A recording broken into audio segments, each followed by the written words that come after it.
guys, welcome back to another vlog and we made it to Baguio City. Very sponty lang itong trip na to. I just booked this, yung transport and yung hotel 4 days ago. Since hindi pa ready yung room for check-in, mag-lunch muna tayo dito sa Foam Coffee.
And hello again guys. So ayun, nakapag-check-in na tayo. Finally, it's past 2 PM.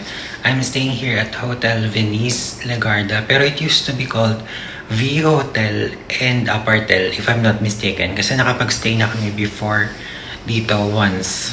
And ayun, parang iniba nila yung name. Parang sister property pala siya nung Venice Hotels. So ayun. Okay naman yung naging first day ko rito. So, I decided to stay here again. And mura lang kasi siya. 2,000 plus per night. And may kasama na siyang breakfast. And maayos na hotel vibes talaga siya. Like, hindi siya yung parang mga rip-off hotel na nandito sa Baguio na sisingilin kayo ng parang 2,000 plus. Pero pagpasok nyo parang transient lang na room. Ganong level. Pero ito hotel talaga siya. So ayun, let's do a quick room tour muna. And by the way guys, super na-enjoy ko yung quick lunch natin sa Foam Coffee. Talagang first cafe natin Foam kasi na-miss ko talaga doon.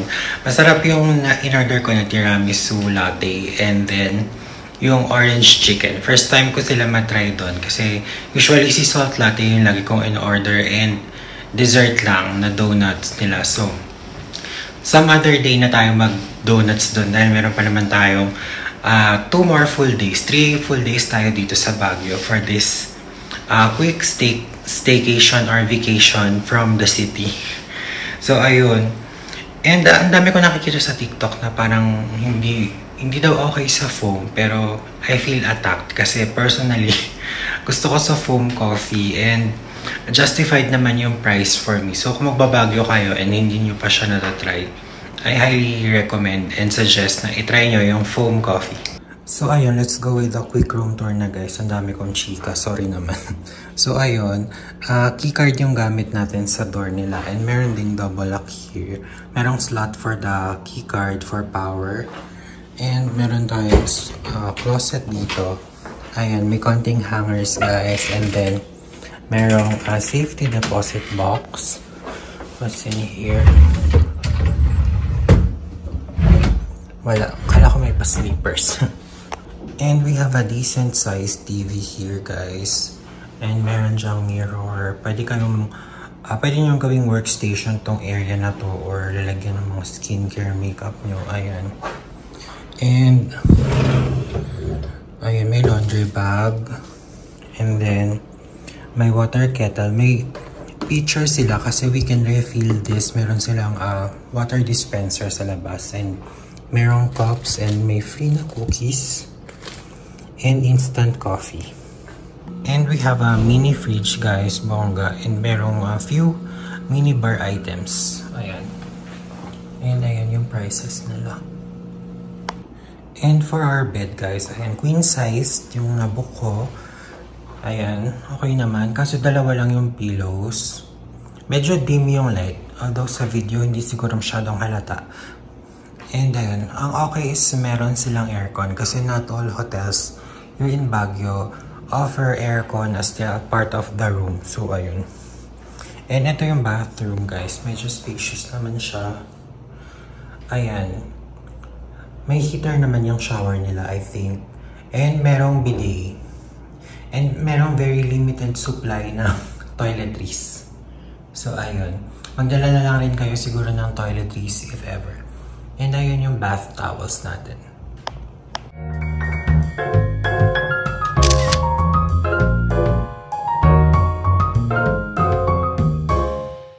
So, ayun. Overall, I think super good deal na niya for almost 2,400 pesos. I booked it from Klook, guys, and you can also book it from there. And don't forget to use my promo code so you can get more discounts. So, ayun, ayos lang ako ng gamit. Mag-settle tayo ng mga gamit ko dito. And then, mag-quick shower ako. And then, mag-power nap muna ako, guys. Dahil yung tulog ko parang almost 2 hours pa lang. Paputol-putol pa sa biyahe natin kanina sa Victory Liner.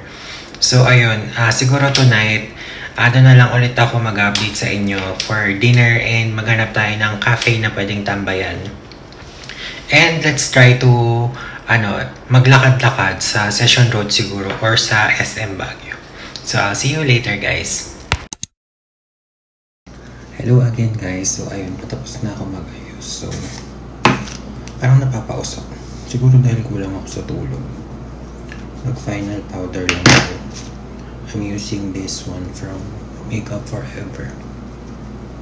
Favorite ko to kasi sobrang fresh niya sa pictures. Studio finish talaga siya. So ayun, hindi ko alam kung saan tayo magdi-dinner. Naisip ko kung mag-SM na lang, pero parang I want to try something yun naman. So ayun, habang nagtatapos tayo mag-makeup, mag-isip tayo kung saan.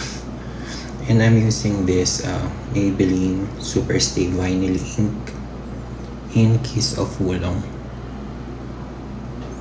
Medyo glossy yung finish nito. Pero tinotone down ko siya kasi ayoko nang parang bagong kain tayo ng lechon. So ayun. And then, naglalagay ako ng konting red sa middle. This is Maybelline's Superstay Matte Ink in the shade Pioneer. Sa center lang. Ayan. Ayan, kinakalat-kalat ka siya.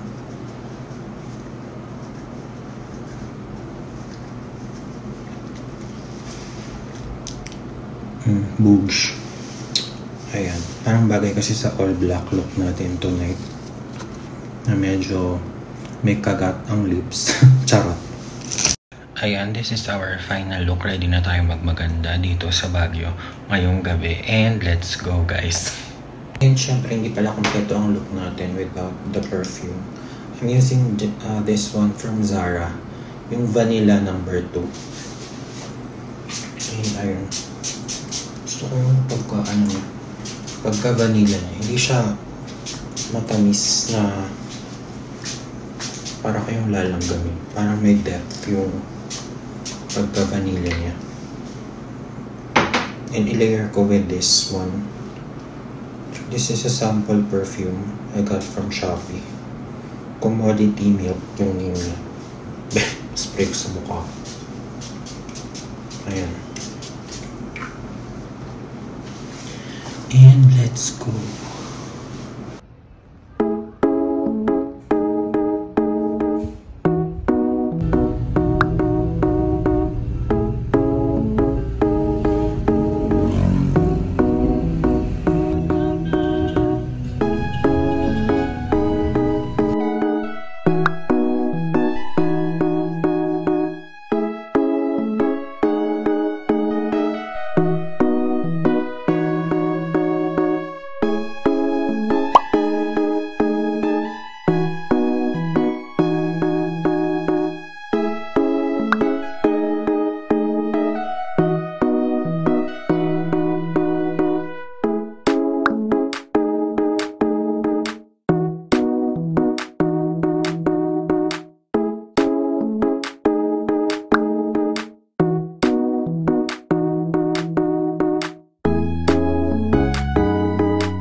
So guys, ayun, I just had a no-brainer dinner sa Taiwan fried chicken. Taiwan famous po yun. Kasi ayun yung lagi kong kinakainan din kapag nasa food district ako sa High Street Mall. Ayun, favorite namin yun ng ibang friends ko. Kasi affordable, then ang sarap ng flavor, and ang crispy talaga ng chicken nila. And ayun, medyo magtipid din tayo para makapag-coffee hopping pa tayo later. So ayun, busog pa ako, so magpalipas muna tayo ng oras dito sa SM, mag people watching, mag sightseeing kahit gabi na, and tsaka tayo maghanap ng cafe later.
Good morning guys, it's another day here in Baguio, and tara samahan niyo ako mag-breakfast. It's past 7 AM na.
sarap ng breakfast. And after nun, alam nyo ba, nakatulog ulit ako dahil sobrang lazy weather today.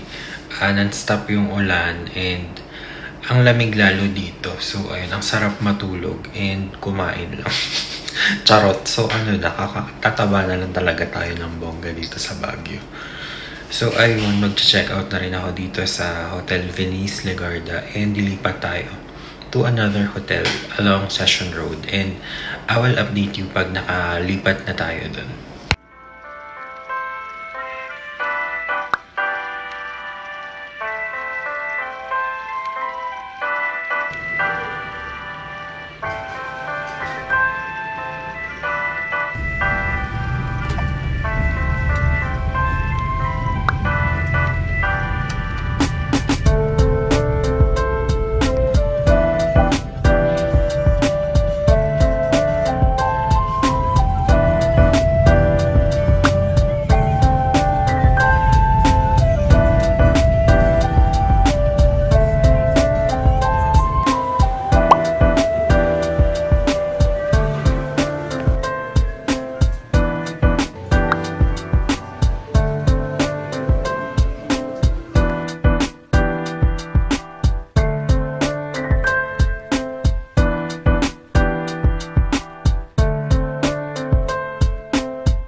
So guys, since hindi pa tayo nakapag-check-in agad, nag-coffee muna ako dun sa Itaewon Creative Lounge na meron ding photo studio.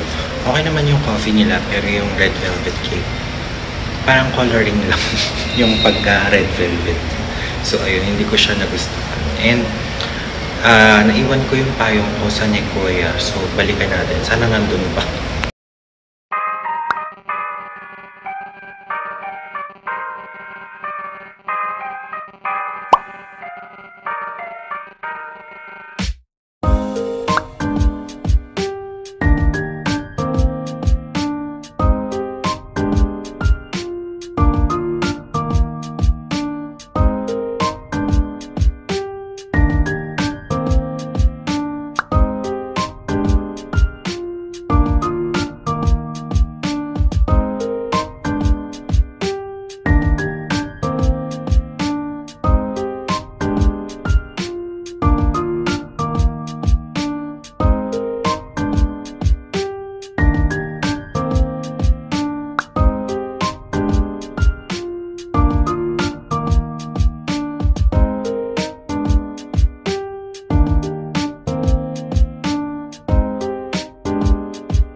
Hello guys! So nakapag-check-in na tayo sa wakas dito sa City Center Hotel.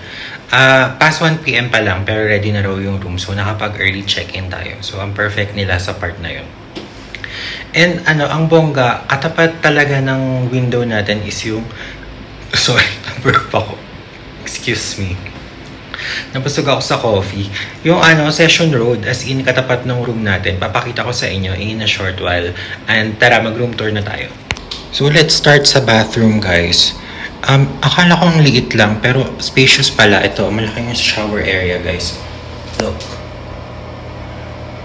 And, ayan, may toilet tayo dyan. And, hopefully, merong bidet. Wait lang. Let's see. Ayun, meron. Perfect. And, meron tayong hand wash dito. And, sa shower room, merong shampoo and body wash. And nandito yung towels natin, guys. Ayun. May heater naman yan, feeling ko. And ayun, powered by keycard yung natin. Yung lock ng pinto. And ito yung bed. Maliit lang siya. Queen size bed yung na-book ko. And ayun lang, as in very plain ng room. Merong lamp doon, merong safety deposit box. And then ito. Merong cups dyan. And merong very small TV dito. Meron din silang AC. And ito yung best part, feeling ko ng room talaga, is yung view natin. Session Road. Ayan. Diba? The most popular road here in Baguio City. So, ayun. Ayun, magsha-shower ulit ako, guys. Dahil parang nanlagkit ako kakalakad. And nag-ukay tayo. So, feeling ko medyo marumi tayo. Charot. Ayun, nadumihan tayo dahil na-feel ko yung sa kamay ko na medyo maalikabok and marumi yung mga hinalo natin ng mga ukay-ukay clothes kanina. So, maliligo ulit ako, mag-change outfit, and then try ko pag inantok ako, magnanap muna ako. Pero for sure later, magka-coffee hopping lang naman tayo. And let's see kung saan pa tayo pwedeng makapunta. Guys, pakita ko sa inyo, nabili ko sa ukay for 180 pesos. 185 siya, tapos tinawaran ko, tapos 5 pesos lang yung binawas, pero not bad na rin kasi new arrival to. And para siyang kimono sa akin, polo siya na 4XL, so tingnan niyo. Dress yarn, pero ang ganda, feeling ko if ipapa-alter ko to, pwede to maging magandang statement polo kasi ang ganda ng print niya, look. And may tag pa, guys. Stacy Adams yung brand. I don't know this.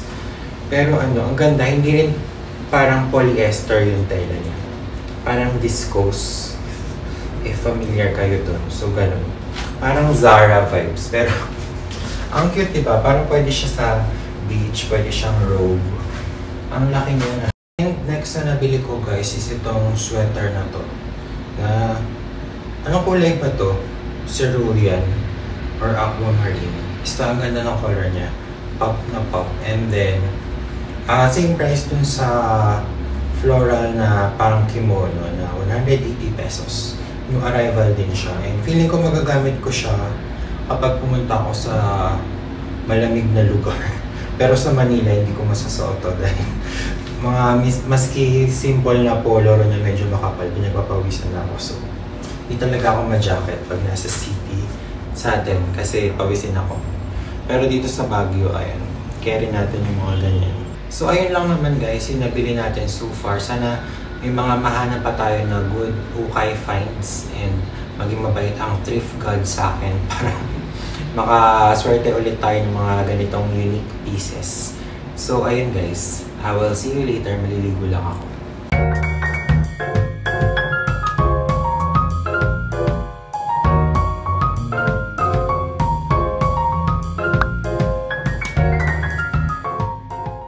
Guys, late ako nagising. Nag-alarm ako ng 5 PM. Kakasnooze ko, nagising ako past 6 PM na kasi ang sarap matulog lang dahil non-stop yung ulan dito and then may AC pa tong room. So, ang lamig talaga. So, ayun, nakapag-ayos na ako and then samahan niyo ako mag-dinner sa labas. And ayun, parang ang hassle lang kasi umuulan nga pero ilaban na natin to dahil nandito na tayo. Sumiram lang ako ng hair dryer and ibalik lang natin siya sa room. And yung wifi password, nakalimutan ko siyang hingin kanina. So, hiningi ko na rin sa reception. Okay naman, mabait naman yung receptionists nila.